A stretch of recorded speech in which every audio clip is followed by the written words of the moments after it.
Hello everyone, this is used as a cushion for the bolts. I filled it up, now I'm using it for aqua bag.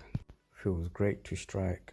It could be strike with gloves or without gloves. Feels like a face you're striking at. Use a rope, not what I'm using here because it will rip it. This is what you should use, a rope.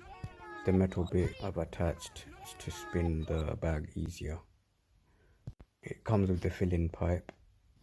I will post as soon as I find the link for this, where I got it from. It could be taken anywhere. This helped me during lockdown. Very light, small, fits anywhere. Keep it in the boot just in case I get a sneaky workout. Definitely gonna like it.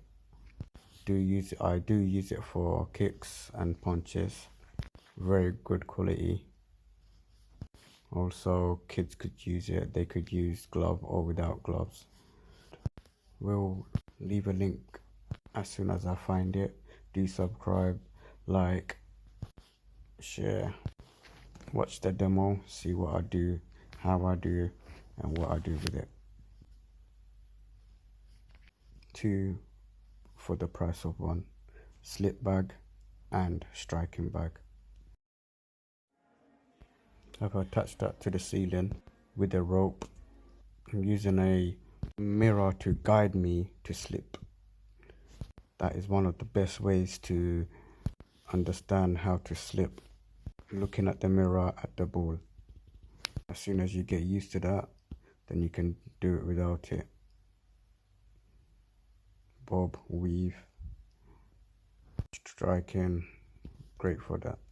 This is where I'm doing it without the mirror. Bobbing, weaving, slipping, ducking. Hope this video has helped. Watch the demo. Take care.